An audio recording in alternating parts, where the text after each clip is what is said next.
यांचा संग देई नारायणा ओलावा वचना जयांची. काय मागितलं होतं तुकोबरायांनी? संत संगतीचं महात्म्य सांगतायत. संग मला असा दे ऐसी यांचा, कुणासारखा? ज्यांचं जीवन अमृतासारखं आहे, एकमेकांमध्ये गुंतलेलं आहे. अमृताची फळे अमृताची वेली, तिची पुढे चाली बीजाची, ऐसी यांचा संग देई नारायणा ओलावा वचना जयांची. आता वचन ओले म्हणजे काय हो? तुकोबराय म्हणतात ओलावा वचना जयांची, अशांचा संग मला तू दे भगवंता, ज्यांच्या वचनांमध्ये ओलेपणा आहे. म्हणजे काय? ओलं कसं? शब्द कसे भिजवायचे? शब्दांवर पाणी ओतायचं का? कसं बोलायचं? नामदेव महाराजांनी सांगितलं बरं का, बोलू ऐसे बोल बोल, बोलू ऐसे बोल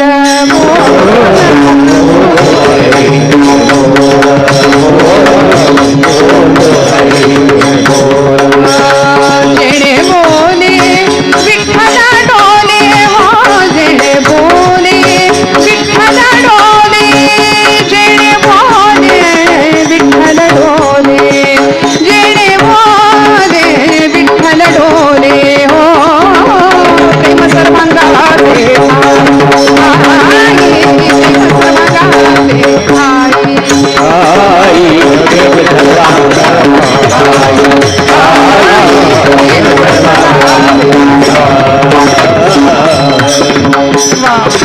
बोलू ऐसे बोल जेणे बोले विठ्ठल डोले, प्रेम सर्वांगाचे ठाई वाचे विठ्ठल रखुमाई.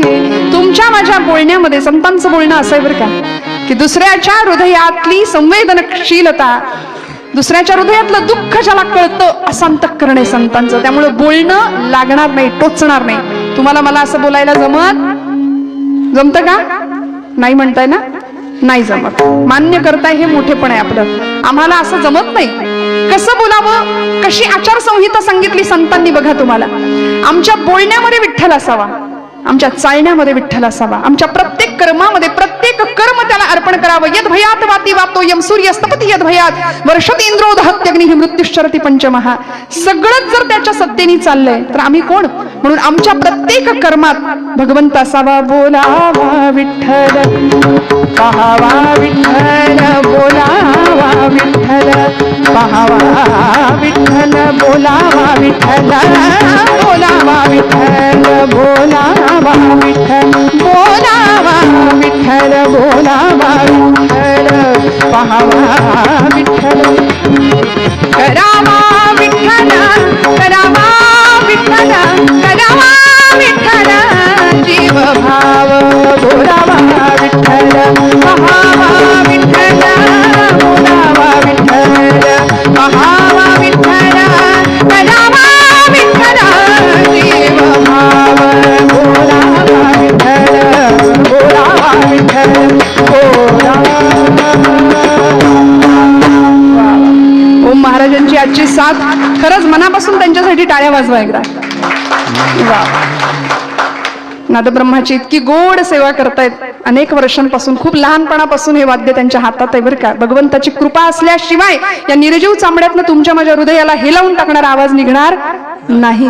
प्रचंड मोठी तपश्चर्या, साधना आणि आपल्या सगळ्यांचे आशीर्वाद पाठीशी असतात म्हणून हे घडतं. येथे पाहिजे येरा गबाळ्याचे काम नोहे. त्यामुळे असं बोलणं आमचं असावं. संतांचं बोलणं जसं आहे, ओलावा वचना जयांची, ऐसी यांचा संग देई नारायणा. संध्याकाळ झाली, घरामध्ये कुणी आलं, समजा कुणी येतंय घरामध्ये, तर घरातल्या गृहलक्ष्मीने कसं स्वागत केलं पाहिजे? या बसा.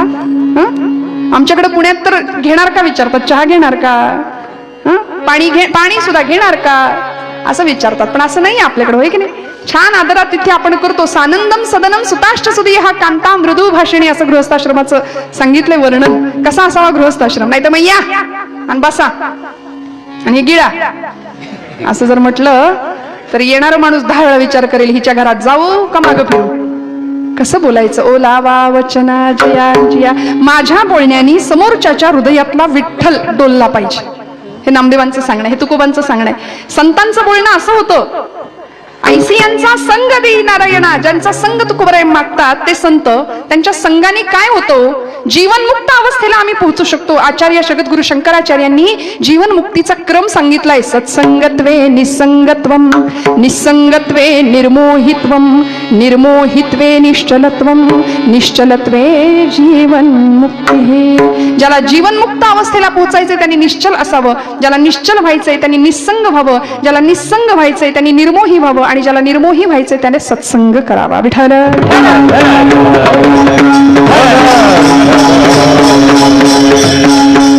संतांचा संग करायला सांगितलं. अमृतासारख्या जीवनाच्या लोकांच्या सहवासात राहायला शिकवलं. मग म्हटले ती माणसं ओळखायची कशी काय?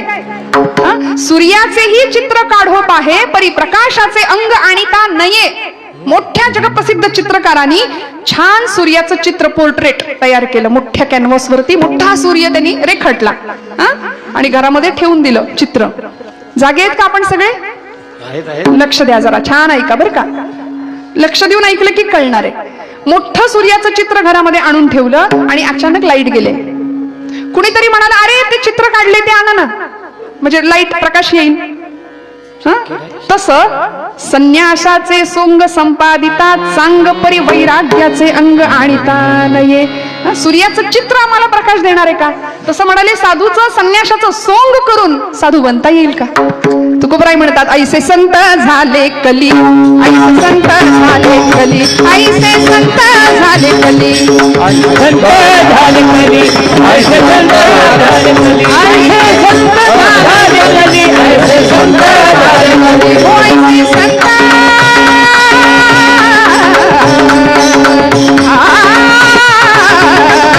ऐसे संत झाले कली, हो ऐसे संत झाले कली, ऐसे संत झाले कली, ऐसे संत हो संत,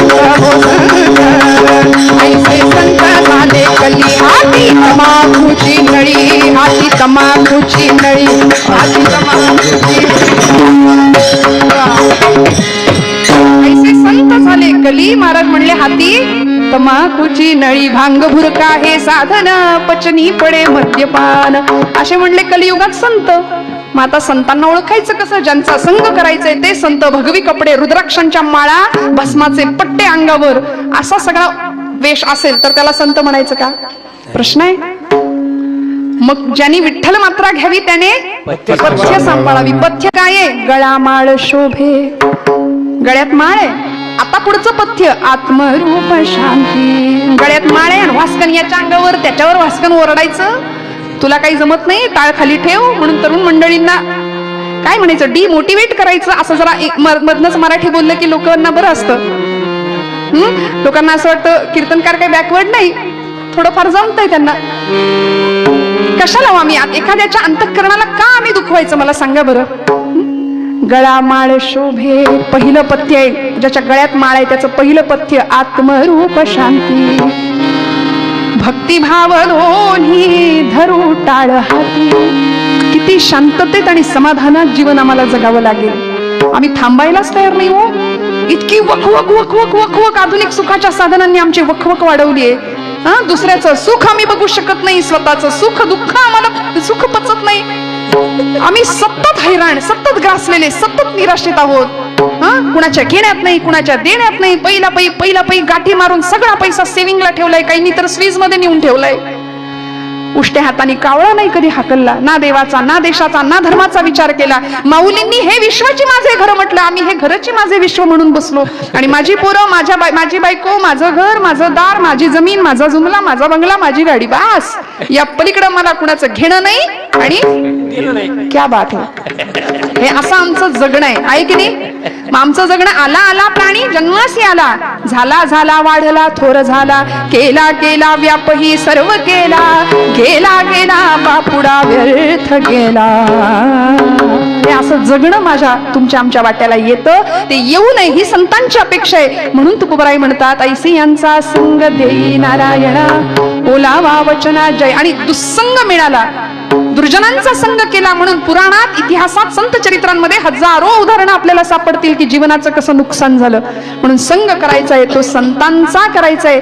काय पथ्य आहे? आत्मरूप शांती, भक्तिभाव दोन्ही ढळू टाळ हाती. टिळा कपाळाला लावलाय, कुठला आहे शब्द वापरला, टिळा विरक्तीचा. आणि विरक्त अवस्था, तुकोबरायांचा अभंग आपण घेतलाय, वैराग्याचा मूर्तिमंत पुतळा तुकोबराय. सगळं सोडलं, सगळ्यावर तुळशीपत्र ठेवलं घरादारावर. राका कुंभार नावाचे एक संत होते. राकांनी काय करावं, पांडुरंगाची इतकी भक्ती केली, मांजर पाळली होती घरामध्ये. 5 पिल्लं झाली त्या मांजरीला एकदा. आणि राका कुंभार पांडुरंगाची अनंत निस्सीम भक्ती करणारे. राका, बंका आणि वंका असं नाव, बायकोचं नाव बंका.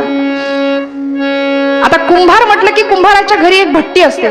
त्या भट्टीला काय म्हणतात, वा वा, आपल्याला माहितीये. म्हणजे आवा चालली पंढरपूरला, त्यातली आवा नाही बरं का. त्या भट्टीला आवा म्हणायचं. आणि त्या भट्टीमध्ये मडकी भाजायचं काम सुरू असतं. भट्टी आणि आता ओली मडकी करून ठेवलेली, आज भट्टी पेटणार होती. आणि त्या एका ओल्या मडक्यामध्ये एक मांजरीचं, ती मांजर जाऊन बसली, व्यायली ती तिथं. 5 पिल्लं झाली त्या मांजरीला. आणि तिनं ती 5ची पिल्लं, आता मांजर आपल्याला माहिती अशी तोंडात धरते आहे की नाही, आणि पिल्लांना सुरक्षित जागी मुक्काम बदलत असते त्यांचा. त्या मडक्यात तिने ती पिल्लं ठेवली होती, ती गेली निघून. आणि या राकाने बरोबर ते कच्चं ओलं मडकं उचललं ज्याच्यात पिल्लं होती, आणि ते मडकं भट्टीत गेलं. भट्टी पेटली, धूर घरातनं बाहेर निघायला लागला. आणि या मांजरीला कळालं, प्राण्यांना सुद्धा कळतं बरं का, की भट्टीत घरातनं धूर येतोय, भट्टी पेटली, मडक्यात माझी पिल्लं आहेत.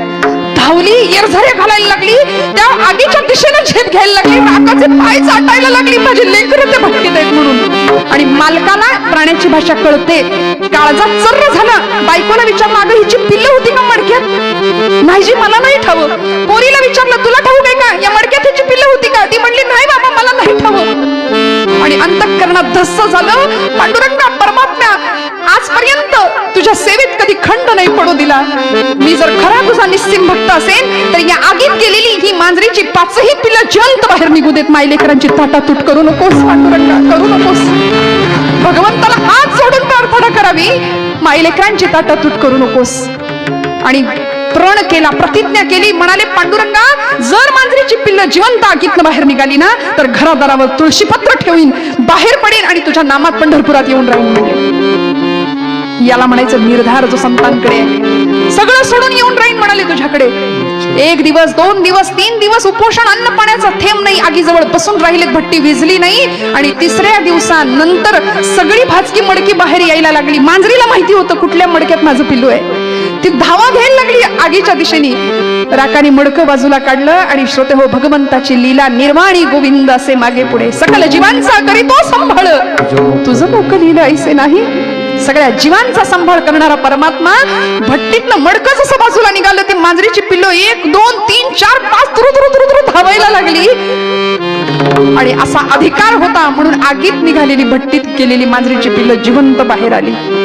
हे संतत्वाचं उदाहरण आहे. काय असते तितिक्षा, काय असतो हक्क भगवंतावरचा आपला, काय असतो निर्धार, काय वचनाला धार आहे राका कुंभारांच्या. आणि अशा राकांनी भगवंताला दिलेल्या वचनानुसार घरादारावर तुळशीपत्र ठेवलं. खरा वारकरी, खरा जातिवंत भक्त संत तो आहे. काय समाधान असावं बघा. म्हणून तुकोबराय म्हणतात, ऐसियांचा संग देई नारायणा, ओलावा वचना जया जया. ज्यांच्या वचनाला भगवत प्रेमाची ओल आहे त्यांचा संग मला दे. आणि भगवंता असे संत ओळखायचे कसे रे? काय असतो त्यांचा आहार, काय असतो त्यांचा विचार? 3रं चरण म्हणा, उत्तम सेवाना सीताळ कंठासी, उत्तम सेवाना सीताळ कंठासी,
शीतळ कंठासी पुष्टिकांती तैसी दिसेवरी ऐसी यांचा संग देई नारायणा ओलावा वचना जयांजिया. ज्यांचं सेवन शीतळ आहे, उत्तम सेवन शीतळ कंठासी. श्रोते हो, मांसाहार हा माणसाचा आहार नाहीये, एवढं माणसाने पक्क लक्षात ठेवावं. जीवो जीवस्य जीवनम ही जंगलची साखळी आहे, हा जंगलचा न्याय आहे. वाघानं एखादं श्वापद मारलं तर त्याला पाप नाहीये, निसर्गानं ते त्याचं अन्न निर्माण केलंय. पण माणसाचा आहार नाहीये हा, हे आम्हाला कळावं याकरता तुकोबराय उदाहरण देतात. ऐसी यांचा संग देही नारायणा. ते ओळखायचे कसे म्हणाले, उत्तम सेवन शीतळ कंठासी पुष्टकांती तैसी दिसेवरी. कितीतरी योगी ध्यानी तपस्वी धारणा योग धारणेच्या जोरावरती वायू भक्षण करून राहणारे संत होते. अनेक संतांची उदाहरणं सांगता येतील. रामकृष्ण परमहंस नावाचे स्वामी विवेकानंदांचे सद्गुरू होते की ज्यांनी आपल्या शिष्यामध्ये एवढं परिवर्तन घडवलं की त्यांनी विवेकानंद होऊन शिकागोची विश्वधर्म सर्वधर्म परिषद गाजवली, विश्वबंधुत्वाचा संदेश जगाला दिला. त्याच स्वामी विवेकानंदांचा गुरुजींनी एकदा सांगितलं होतं की म्हणाले, तू परदेश दौऱ्यावरून आल्यानंतर किंवा जाण्यापूर्वी एकदा कलकत्त्याला पवनहारी बाबा असे साधू आहेत, संन्यासी, त्यांची एकदा भेट घे म्हणाले. पण कामाचा व्याप मागे लागला, परदेश दौरे झाले स्वामीजींचे आणि ते ज्यावेळी आले परदेशातनं त्यावेळी लक्षात आलं की आपल्या गुरुदेवांनी सांगितलंय की असे असे बाबा आहेत, साधू आहेत, त्यांच्याकडे जा, त्यांची भेट घे. मग ते म्हणले गुरु आज्ञा गेलं पाहिजे. ते गेले आणि पवनहारी बाबांच्या आश्रमामध्ये गेले. तिथे गेल्यावर कळलं त्या बाबांनी सुद्धा समाधी घेतली होती, ते भेटले नाही.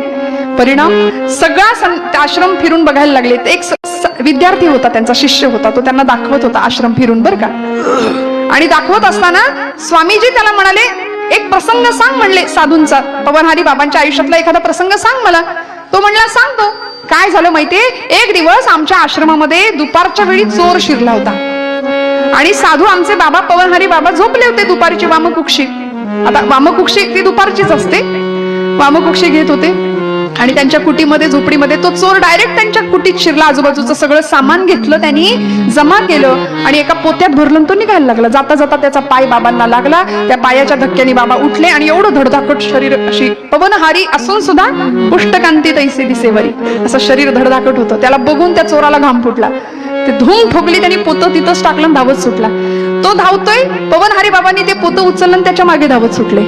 आता चोराला असं वाटलं मी धावतोय, माझ्या मागे धावताय तिथपर्यंत ठीक आहे, पोतं घेऊन का धावतायत कळलं नाही. पण संत असे असतात, तो धावत धावत धावत असा अंधाऱ्या जंगलात तो पळायला लागला. त्याच्या मागे पवनहारी बाबा त्याच्या बगले असं त्या कॉलरला धरलं त्याच्या आणि म्हणले, अरे थांब, किती पळशील लेकरा. अंगावरच्या उपवस्त्रांनी त्याच्या कपाळावरचा घाम टिपला. म्हणले, हे तुझं पडलं होतं तिथं, मी तुला द्यायला आलोय, घे. तो म्हणला, अहो मी चोर आहे. ते म्हणले, मी विचारलं का तुला तू कोण आहे, मला काय करायचंय, तू कोण आहेस. पण मी साधू संन्याशी, हे तिथं तू न्यायला आला होतास, हे घेऊन जा म्हणाले तुझं. तो म्हणतो, अहो मी चोर आहे, असे नका, किती धावशील, किती पळशील. कपाळावरचा घाम टिपला आणि स्वामीजी ती गोष्ट ऐकतायत, तो शिष्य त्यांना सांगतोय बरं का, लक्ष देऊ नाही का. आणि तेव्हा त्या शिष्याला स्वामीजींनी विचारलं, हो का रे, असं घडलं, अरे मग झालं काय पुढे त्या चोराचं. तो शिष्य म्हणाला, तो चोर म्हणले तुमच्या समोर उभा आहे. विठ्ठल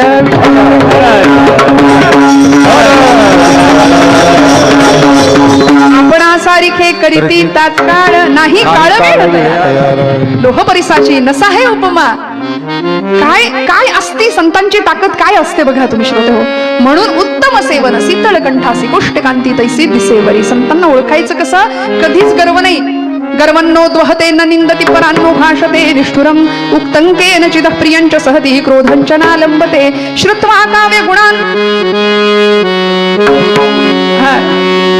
संतिष्ठते मूकवद् दोषान् छादयते स्वयं न कुरुते एतत्सतां लक्षणम्. संतांची लक्षणं सांगितली सुभाषितकारांनी. गर्वन्नो द्वहते न निंदति परान्, गर्व कधीच करत नाही, दुसऱ्याची निंदा नाही. फार मोठा विषय आहे, किती सांगू किती नको. तुम्हाला असं काही संस्कृत बोललं की सगळ्यांचे चेहरे असे होत आहेत की अरे अरे अरे काही खरं नाही. आता सोपा असतो, गर्वन्नो द्वहते, कधी ऐकत नाही म्हणून आपल्याला सवय नसते. काय सोपं आहे बघा, गर्वन्नो द्वहते, संत कधी गर्व करत नाहीत. न निंदति परान्, दुसऱ्याची निंदा त्यांच्या चित्ताला शिवत नाही. मग आपणही तसंच वागलं पाहिजे की नाही. नाहीतर महिला वर्ग 4 बायका एकत्र जमल्या की हिचं काय झालं, ती कुणाबरोबर गेली, त्याचं काय झालं, सगळ्या गावाचं वर्तमानपत्र आमच्याकडे भेटतं. न निंदती परा नो भाषते निष्ठुरम. निष्ठुर म्हणजे कठोर. संत कधी कठोर बोलत नाहीत. उत्तंकेन चिद प्रियंच सहते क्रोधंच नालंबते. संत कधी रागवत नाही. क्रोध हा विकार त्यांच्या चित्तात सुद्धा नसतो.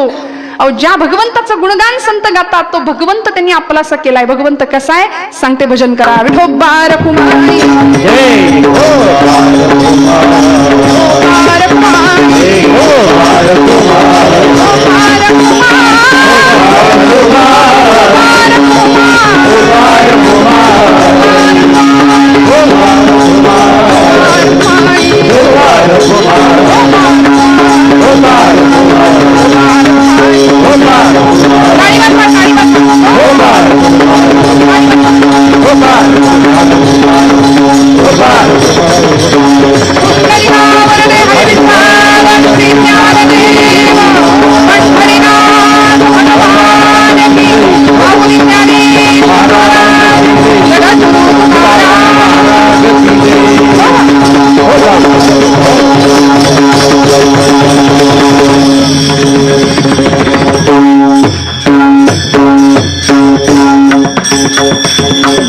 अमृताची फळे अमृताची वेली तेची पुढे झाली बीजाची हे.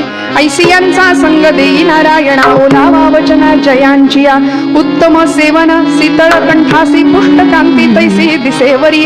ऐसियांचा संग देई नारायणा ओलावा वचना जयांची या. तुका म्हणे होऊन तैसे होई जेठ संगे वास लागे अंगे चंदनाचा. ऐसियांचा संग देई नारायणा ओलावा वचना जयांचिया. क्रोध विकारापासून संत दूर आहेत. षडविकारांपासून संत दूर आहेत. ज्यावेळी ज्या भगवंताची उपासना संत करतात तो संत षडगुणे, तो भगवंत षडगुणेश्वरी आहे. द्वारकेमध्ये ज्यावेळी दुर्वास ऋषी आले होते बरं का, द्वारका नगरी भगवंतांची सोन्याची, आणि दुर्वास ऋषी आले. आता दुर्वास ऋषी म्हणजे दूरवास, त्यांना फार जवळ करायची काही सोयच नव्हती. हातात कमंडलू शापून भस्म करून टाकायचे मनाविरुद्ध घडलं की. त्यामुळे फार जवळ करायचेच नाहीत लोक त्यांना. ते ऋषी आले द्वारकेमध्ये, म्हणले कृष्णा मला तुझी द्वारका नगरी फिरून बघायची. आणि भगवंतांनी त्यांना रथात बसवलं. मध्यरात्रीच 1:30-2 वाजता म्हणले बसव रथात आणि द्वारका फिरव. म्हणले आत्ता उजाडू दे. म्हणले मग दाखवू. नाही म्हणाले आत्ताच बघायचे, नाहीतर कमंडलू काढीन, पाणी शिंपडेन अंगावर. नाही नाही म्हणले चालतंय. रथात बसवलं. रथाचे घोडे जुंपले आणि स्वतः भगवंत सारथ्य करत बसले. दुर्वास ऋषींना द्वारका नगरी फिरवून दाखवायला लागले. थोड्या वेळ चालला रथ आणि म्हणाले कृष्णा थांब, ते घोडे बाजूला कर म्हणले. घोड्यांची काय गरज आहे? मग म्हणले रथ चालणार कसा? अरे तू आहेस ना. ऋषी होते, गृहस्थाश्रमी होते भगवंत. ऋषींचा अनादर करून चालणार नाही. अतिथीचं स्वागत केलंच पाहिजे, मान राखलाच पाहिजे. तू म्हणाले घोड्याच्या जागी उभा राहा, तू रथ हाक. झालं, घोडे बाजूला केले. अनंत कोटी ब्रह्मांड नायक द्वारकाधीश परमात्मा रथाचं जुमानेवर घेऊन चालायला लागला. ऋषी मागे बसले. काही अंतर रथ चालून गेला. म्हणले कृष्णा थांब, नाही तर कमंडलू काढतो. थांबले भगवंत. म्हणले दुसरी बाजू रिकामी आहे. म्हणले मग काय करू? रुक्मिणी कुठे आहे? झोपली? उठाव तिला, आण म्हणले. भगवंत म्हणले नको, माझी रुक्मिणी नाजूक आहे. म्हणाले नको तिला, मी नेतो ना तुम्हाला. कृष्णा रुक्मिणीला आणलं तर कमंडलू काढे. झालं, रुक्मिणीला उठवून आणलं. रुक्मिणी आई साहेब जगत जननी आदिशक्ती दुसऱ्या बाजूला. भगवंत म्हणताय तू नुसतं नाटक कर, मी सगळं नेतो म्हणले, सांभाळतो. आणि रथ बराच पुढे चालत गेला. आदिशक्ती जगन्माता रुक्मिणी आई साहेब आणि इकडे अनंत कोटी ब्रह्मांड नायक जगत चालक अनेकांचा बाप असलेला परमात्मा. दोघ जण रथ हाकतायत. दुर्वास ऋषी रथात बसले. कधीही पाघळणार नाही असं हृदय त्यांचं. प्रचंड क्रोधिष्ट आणि कोपिष्ट असलेले ऋषी त्या क्षणाला काही अंतर चालून रथ गेला आणि दुर्वास ऋषी म्हणतात कृष्णा थांब. अरे रथातनं खाली उडी टाकली, धावत गेले, पाय धरले भगवंताचे. म्हणले तुला इतकं छळतोय मी कृष्णा, तुला राग नाही का रे येत? राग नाही का येत? परमात्मा भगवंत म्हणतात राग येतो ऋषीवर, पण कुठं रागवायचं ते कळतं. म्हणाले मी इथे नाही रागवणार, पण शिशुपालाचे 101 अपराध भरेपर्यंत माझं काउंटिंग चालू होतं. 91, 92, 93, 94, 99, 100 आणि 101व्या अपराधाला सुदर्शन चक्र काढलं आणि धडा वेगळं मस्तक केलं राजसूय यज्ञामध्ये. रागवायचं कुठे हे आम्हाला कळलं की आमचे प्रपंच सुखी झाले. विठ्ठल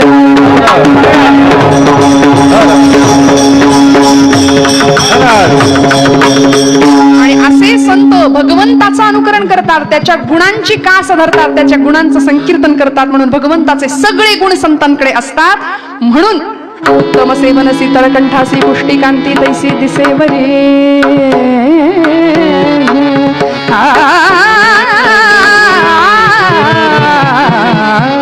म्हणून तुकोबराय पांडुरंगाला सांगतात, आपल्या स्वतःला सांगतात की मला त्यांच्यासारखं झालं पाहिजे. कुणासारखे? अमृतासारख्या संतांसारखं मला जीवन मिळू दे. जसं चंदन वृक्षाच्या सहवासात आल्यानंतर बाकीची झाडं सुद्धा चंदनाचा सुगंध देतात, तसं माझं जीवन अमृतासारख्या संतांच्या सहवासात गेल्यानंतर माझंही जीवन अमृतासारखं मधुर होईल शेवटच्या जीवनामध्ये.